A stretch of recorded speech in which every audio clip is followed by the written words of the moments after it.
This little serendipity anyway. Bill, there you go.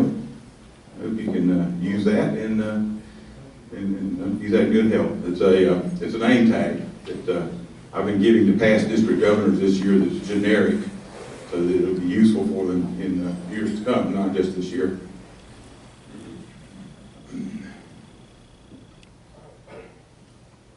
I'd also like to introduce Barbara. She is not only my spouse, but also officially the governor's aide this year. I had sought out some other people to be my aide. One guy, because I just thought it'd be fun to talk to him while we rode around the countryside. But one of those people turned to me when I asked and told me that I was probably out of my mind if I didn't use that great resource that I had at home. So I went home and presented Barbara the requirements for being the governor's aide, and she agreed that she could do those things, and she has really enriched this experience for me. So I do want to start by expressing great gratitude to you and Rotary for allowing me to have this role this year. This is the most fun we've had in Rotary ever. It's a terrific job. Anybody in here should seek this out at some point in their career. It is truly a rewarding experience. Barbara this year has the responsibility to tell me where to go and when to be there. Now, were it not for the four-way test, I would probably go on to say that I really hope that did not become habitual. In light of the four-way test, though, I guess I need to be honest and let you know that, well, it's always been that way anyways. That's nothing new. Yep, works well. And she might get me out of a speeding ticket someday, because we do have that conversation going down the road, especially when I think I'm going to be late for a club meeting.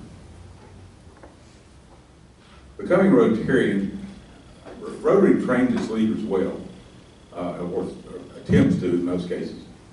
And so there's about 2 years worth of run-up to be a district governor these days.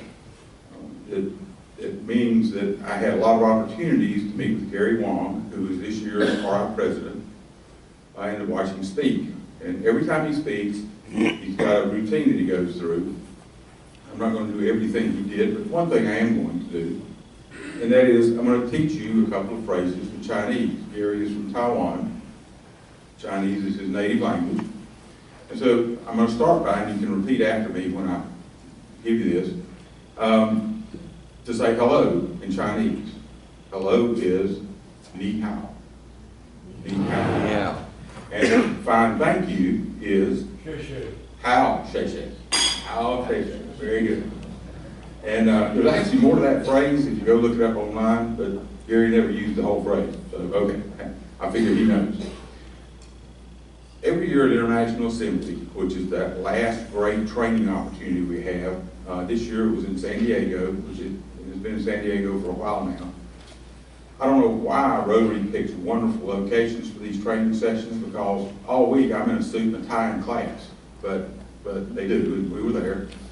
But the first plenary session, the incoming RI president will describe and announce the theme for the year. Well, this year was no different. Gary initially said that he believed Confucius may well have been the world's first Rotarian, which would have made Paul Harris incredibly old, I suppose. But what he's really getting at is the Confucian philosophy, and primarily that it is better to light a candle than to sit and curse the darkness, for which came this year's theme. So Gary asks each of us to light our individual candle of Rotary service. And by doing so, we will light up the world, and in fact, light up Rotary. So I pass that to you as a challenge. At each plenary session, a Taiwanese guy and some other Taiwanese people came up on stage, and we would sing, much like we sang this morning. But one of the things we sang was this year's Rotary theme song. And yes, we have a theme song this year, which I thought was kind of unusual, but apparently it's happened before. Barbara has put copies of the sheet music on your tables, along with an English translation of the words. And if you look at the words, or when you have an opportunity to, in English, you'll notice that the sentiment expressed by this song is quite good. The song is written in Taiwanese, and at District Assembly, I did sing it. I passed this out because I know all of you are going to want to come to district conference this year, and I'll talk a little more about that at the end, toward the end. And one of the plans I have is that we will practice this 2 or 3 times, and then I'm going to video the crowd singing this theme song. My intent then is to send it to Gary Wong as proof that we took seriously the theme song that he had produced for this year. And he was in Raleigh a few months ago celebrating the 100th anniversary of Rotary in North Carolina by way of the anniversary of the Raleigh Rotary Club. And I mentioned that to him, and he got pretty excited and told me to be really sure that I did do that, and that he would put something in the Rotarian magazine. So my initial reaction was great. Boy, good publicity for our district, mentioned in the Rotarian magazine. The next thought, though, that came to mind was what he might say, and it could be, this is the worst rendition of this song I've ever heard. So let's learn the song. You guys want to play it, even though it's written in a miserable key for a piano player. I apologize for that. I didn't write it. But anyway, learn that and enjoy it. On the back of the sheet music, the URL to a karaoke-style video that includes Taiwanese people singing along so that you can hear the words pronounced there. Your club president has a DVD, by the way, with those things on it as well, but not that video. I had to go find the video. I was asked by this year's district conference chair what my theme for the year was going to be, because he wanted to sort of theme the conference to some degree, or what my focus was going to be. I still haven't helped him out with much of that, but it made me think about, if I have a focus this year, what is it? Well, some of you may know, and some may not, that first of all, the district governor is not autonomous within the district. We have a finance committee, so I can't just arbitrarily spend money, and when I go over budget like I did Saturday night, I get to go dance in front of the finance committee and get more money. But when I established a budget, and creating and presenting a budget is part of the process, I realized that I was spending a little extra money in some places that apparently are a focus. And as I established the leadership team, it came to mind that perhaps some of these roles that I held to be pretty important were telling me that I did have a focus this year. So this year, apparently my focus is youth services. And I'll now explain that a little bit. Rotary Youth Exchange. How many people in here have hosted a youth exchange students? Okay. You guys need to be sure that everybody around you knows what a terrific experience that is.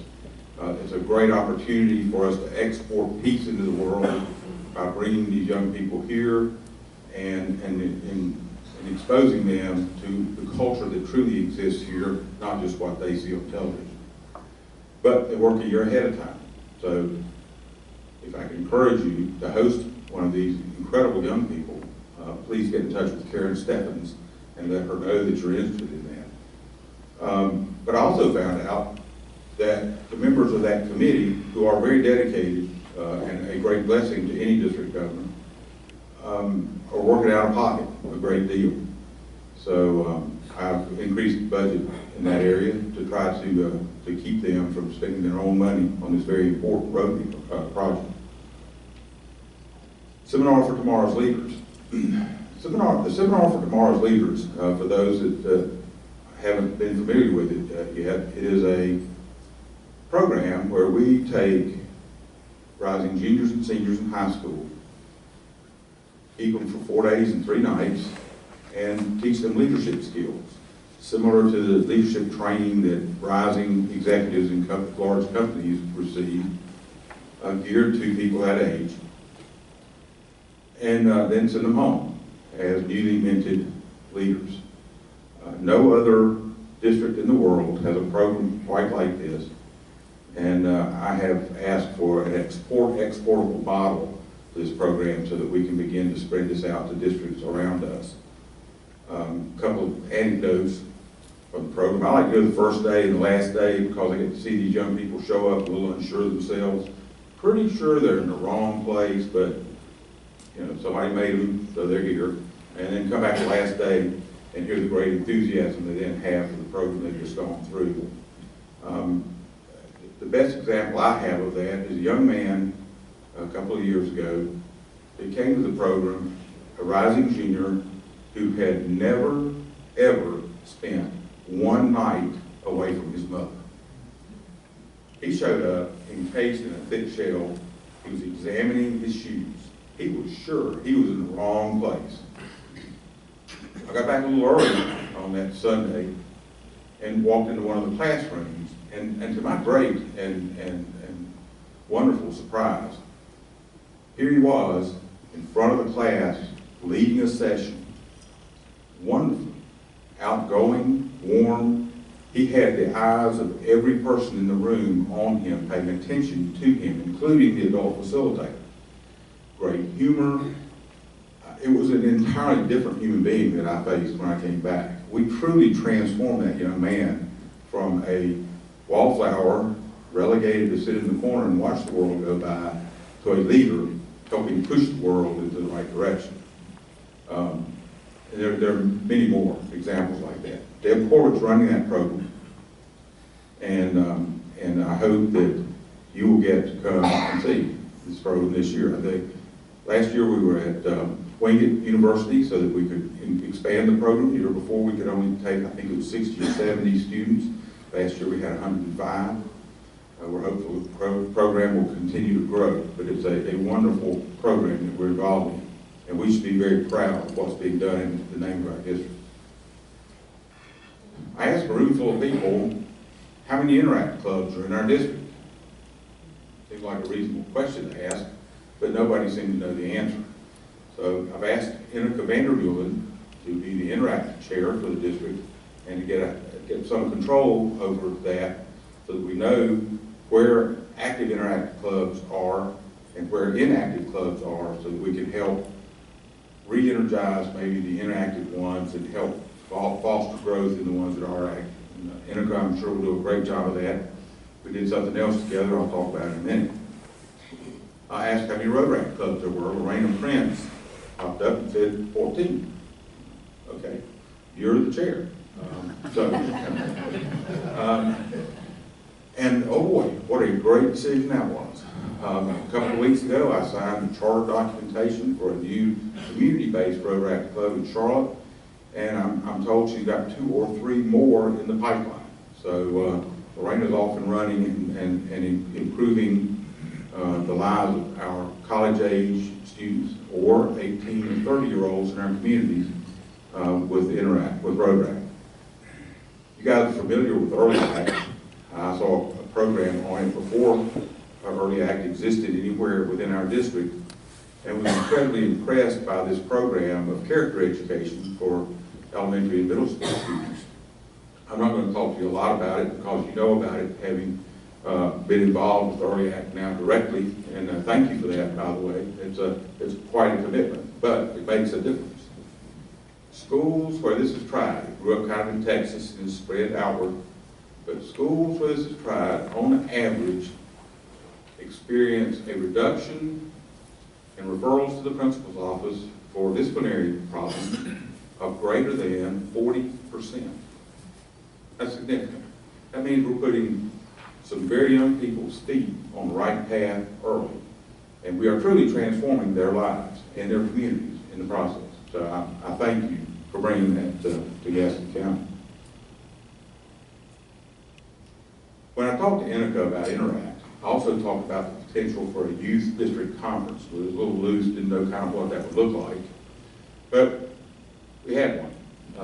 And back in September, About 100 people showed up, interactors, SFTL alumni, Rotaractors, some adults.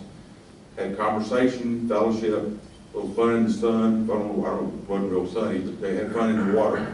We met at a marina and had a great afternoon. I'm pretty sure that we'll do that again next year. In the process, we created a brochure on our youth services. I'll leave that with Ring. And so you look at it and Ring. If you want more copies, let me know. We'll get those made.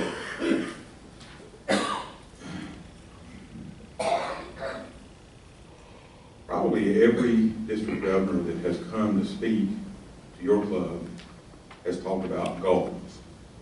And I'm not gonna break that chain. I'm gonna talk about goals too. There are three primary legs that support this thing we call Rotary. And the first of those certainly is membership. Without club members, I mean, this is trite to say, without club members, there can't be clubs. So membership is certainly critically important. Had a great example of the family of Rotary today. And one of the things that Gary Wong did when he walked into the first session that I was in with him is he said, if your spouse is also Rotarian, raise your hand. He raised his. Okay, President of RI, his wife is Rotarian. I raised mine. Barbara is Rotarian. And his next question was, well, if not, why not? If Rotary is of value to you, why wouldn't you want to include members of your family with you in Rotary? And I have found that to be an enriching experience, by the way. But I want to spread that just a little bit farther.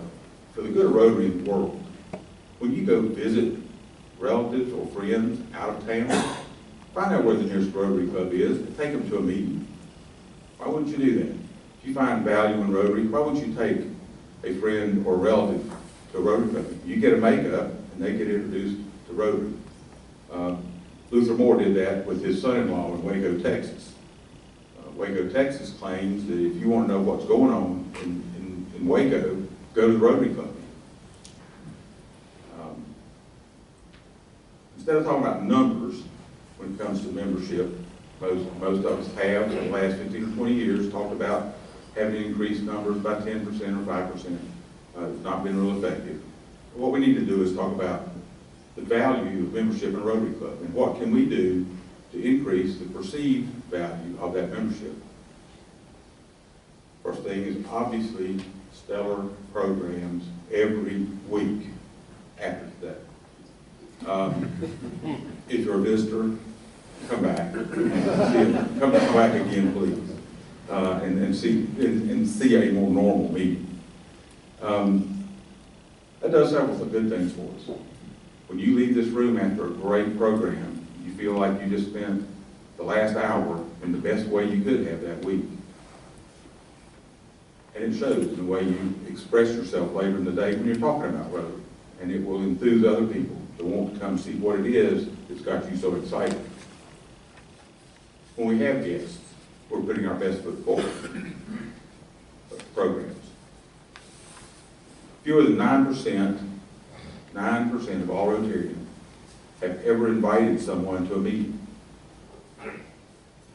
It's valuable enough for you to be here. Why isn't it valuable enough for your neighbor to be here with you?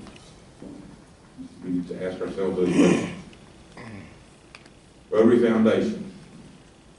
We had a banquet Saturday night to celebrate the generosity of the Rotarians in this district. And I thought the results were good. And I want to talk about goals. I'm not going to talk about money. I want to talk about culture again. We have the ability now to go online, go to Rotary.org, My Rotary, click on the Give button, and set up a periodic donation to the Rotary Foundation called TRF Direct or Rotary Direct. I use that to satisfy my Paul Harris Society membership, which is my commitment of $1,000 a year, but it's $85 a month. $85 a month to be in the Paul Harris Society. 3% of our district is in the Paul Harris Society. I'd like to see that 10% by the end of the year. $8.50 gets you beyond that $100 per capita threshold that's necessary for your club to qualify for grants. $8.50. We need to become intentional, periodic donors to the foundation. Every one of us should attempt to do that. Obviously, it is a personal decision for each of you to make, but I just urge you to consider it. That third leg of the stool is public image. I got a couple things to say about that. I am watching the clock, but this takes 30 minutes and I can't help you. At my installation, we gave out these. It's a little night light with the new Rotary signature on it. Night light, light up Rotary. Oh well, anyway. Ordinarily, in smaller clubs, I'd pass it around, but it ends up being a gift to your president for the day. Something useful for a change. We drive a little red car with Rotary symbology all over it. If you came in, you should have seen it in the parking lot. It was bought more because we get good gas mileage, but it's turned out, since we put the vinyl on it, that it is a great PR tool. One of my favorite stories, and there have been many, Mom and Dad were in assisted living. I rolled up to pick Dad up for an appointment, and a woman rolled over in a wheelchair, pointed to the back of the car, and said, "How can I help? I had polio as a child." Powerful stuff. We've decided to do something different this year. I know Rotary the Rotary Club of Pasadena, California, puts a float in their Christmas parade. And we investigated doing that in the Charlotte parade this year. Discovered it's pretty expensive, it's very time consuming. And the Charlotte Center City partners who are responsible for the parade came to us with a different idea. And that is to form a distinguished clown corps. I've sent out emails. Some of you don't read emails, so I won't tell you about it. The Distinguished Clown Corps has grown up in many cities, and what for us this means, we're going to call ours Rotary Distinguished Clown Corps. There's a website. It was in the email. I'm going to send another email today. My wife's going to kill me if I don't. So that you can get all this information out of that. But we make a donation. In our case, it would be about $300. If you were in Atlanta, it would be $1,500 apiece. But anyway, here $300 and $500 for a couple. We will walk in the Charlotte Christmas Parade with banners, with logos, our logo, businesses that have supported the activities logo on it. Sparky little car will be there too. And we'll visit some very sick children in Levine and Henry Children's Hospitals sometime during the holiday season. The money is going to get split between those two hospitals because Charlotte Center City partners will find someone to donate for our use of costumes and cosmetology schools to come do the makeup, so we don't have those expenses to cover. If you haven't figured this out yet, this kind of thing is so far outside my comfort zone, it has its own zip code. But Barbara and I are going to participate in it because we believe this is a great thing to do. We'll be featured in advertising, both written and published in media, other media. I've asked that when we enter the square for our literature to be read, that it not be during a commercial. I was told that it won't. We'll have to see, but it's not supposed to be. Great way to get the word out. Put some joy into some children's lives that maybe otherwise wouldn't have much joy. Those of you that remember Alan Langley, Alan wanted the tip of your nose. I want your whole body involved in this. So please consider it. I've left an application with your club president. Who I'm challenged to find somebody in the club, maybe, and sponsor them to be a clown. I see some candidates. I've already got some suit for it. But anyway.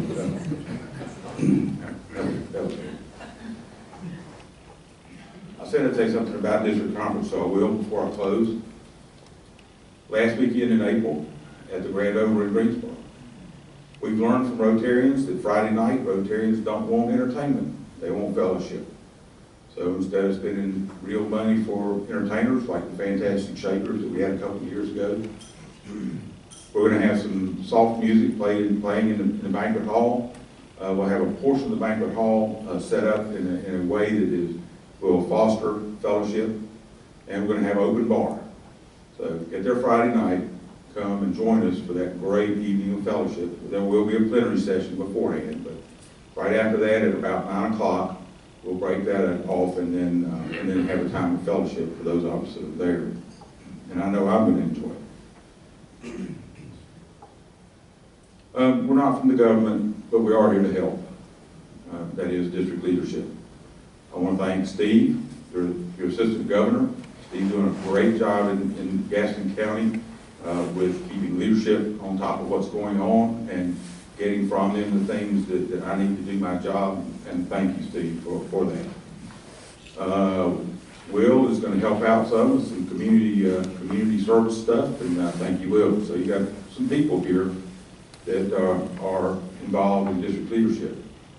But when district leadership is in your club meeting, that includes today, the most important Rotary officer is your club president.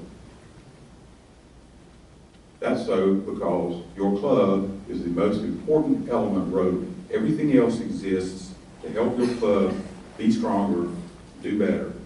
That's what we're here for, call us. Now, as we prepare to leave this place, I do want us to light up Rotary this year. I want us to light up Rotary by putting smiles on the faces of children that don't have much to smile about. I want us to light up Rotary when we provide clean water and sanitation to communities that have never known those things. November the 19th is a special day. It is World Toilet Day. Thank you for that. That was my reaction, exactly. Every minute of every day, a child dies for the lack of a toilet.